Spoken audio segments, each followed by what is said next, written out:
5 years ago, I founded my startup. I founded the company with my friend Patrick. He's a management strategist. I'm a business psychologist. And together, we had an idea. A very good idea, of course, as you can imagine. We wanted to improve teamwork. We wanted to improve teamwork in all the possible teams. In sports, in academia, and in the industry. We have found a method how to create the perfect team, and we called it Team Flow. We have found a code of 18 factors and named the company after that. So this was our business idea. Of course, there was also a business plan with monthly, quarterly, yearly benchmarks. The first year, we wanted to start with the small and middle-sized enterprises. The second year, we wanted to go nationwide. And you guess, the third year, we wanted to go global, to work with the famous international companies. In reality, it turned out it was quite difficult to follow that plan. Cold leads didn't respond to our offerings. Warm leads couldn't find the time, sometimes the money, to implement with all the teams. Even worse, there wasn't enough time for family and friends, not enough time for vacation, not enough time for relaxation. And the worst, not enough money. So this was really bad. And obviously, our plan didn't work. So we could either improvise or we can give up. So which one? We started to do improvisation. We invested time, energy, and expertise. Patrick, the management strategist, focused on financial, legal, and operational. Me, as a business psychologist, I developed the product for teams. But even more, Patrick's sister is a designer and created the logo and the website. A former colleague helped us with workflows and downloads. And another Patrick planned the automatization. But even the financial investment came from friends who'd like to start up and believed in our idea. So finally, we managed to improvise. Then we learned, when we talked to other startups, we're not the only one. A lot of their plans didn't work either. We learned that in entrepreneurship, a lot of plans do not work. Because in entrepreneurship, there is a lot of uncertainty. And you never can plan or even control for uncertainty, right?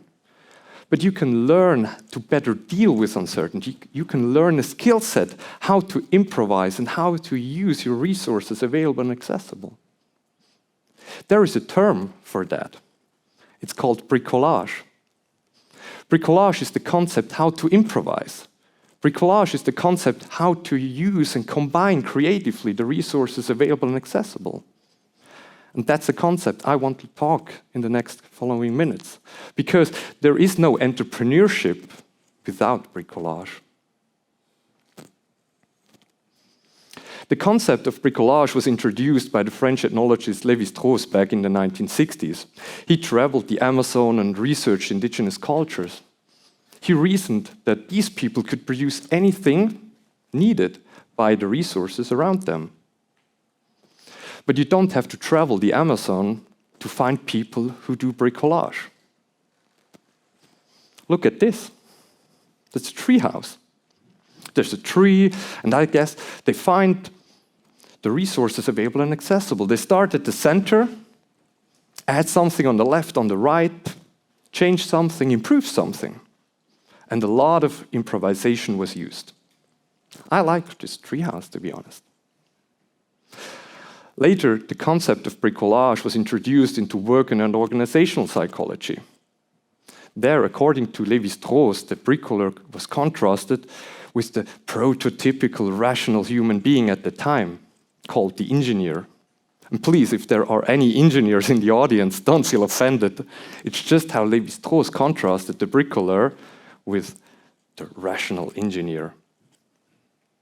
That's another plan. That's not a plan for a treehouse. That's a plan for an office building. You can see walls, windows, doors. You can even see, I think, a meeting room with tables and chairs. The engineer is well organized. The engineer is well planned. The engineer knows how much time is needed to realize the building. The engineer knows how much workforce is needed. And also the engineer plans how much it costs. But unfortunately, also for the engineer, not all plans work. Especially, I think, construction plans do not always work. Sometimes they become a waste of resources.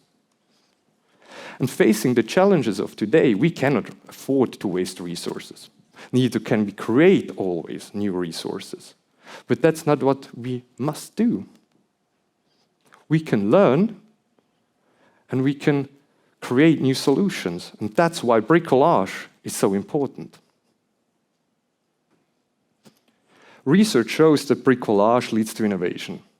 Because you as a bricoleur, you must use and combine the resources available and accessible in a new way that never has been done before, which is exactly innovation.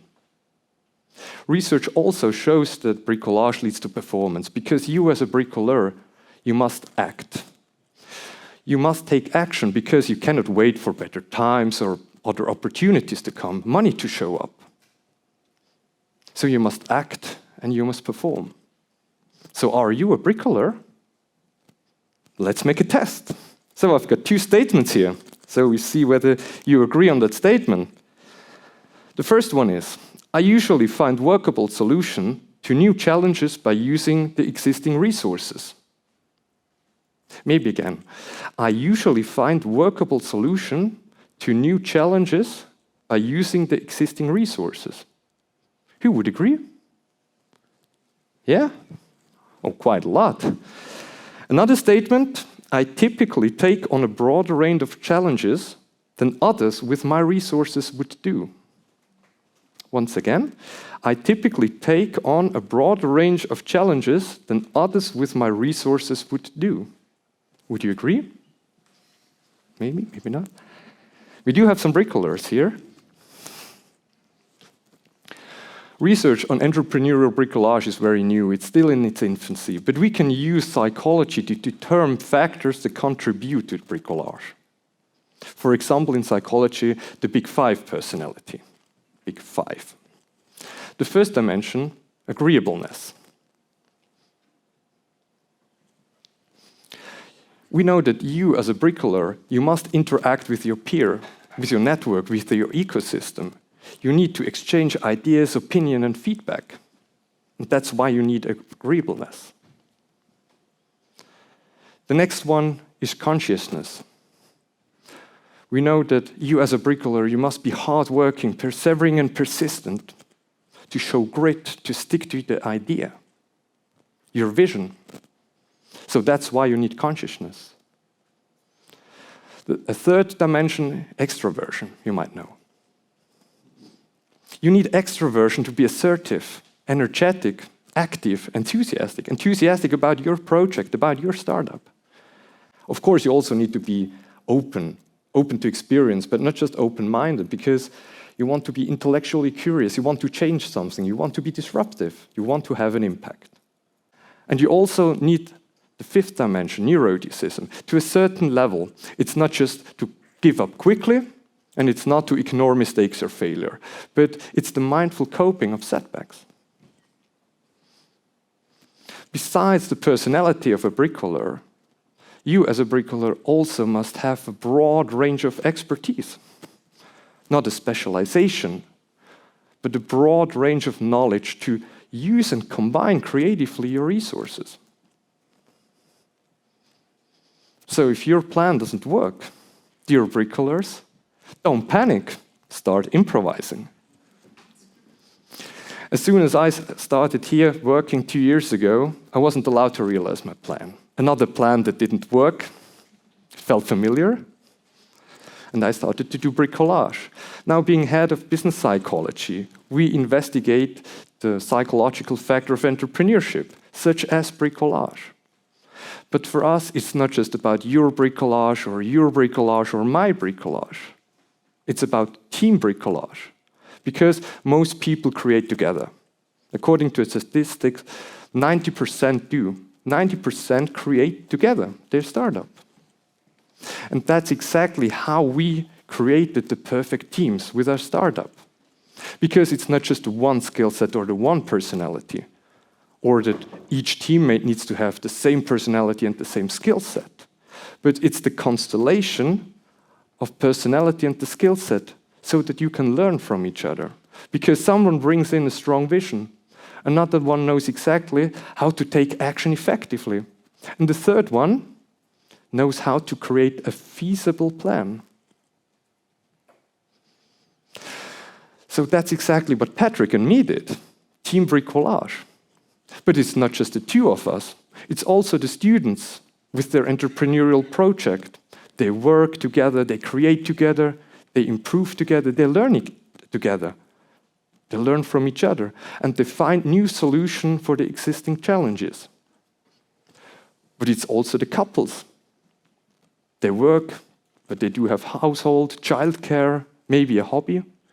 They find a solution how to live together, how to create their life together. Facing the challenges of today, we cannot waste resources. Neither can we create resources all the time. We cannot create more time or grow employees or print money all the time. And we don't have to be chasing money all the time, right? We don't have to, but what we need is to find new solutions. And that's why we need the skill set to do bricolage. And we can do in kindergarten, in schools, in universities, in companies, in your everyday life. So, let's start improvising. Let's start create new solution. And finally, let's build tree houses.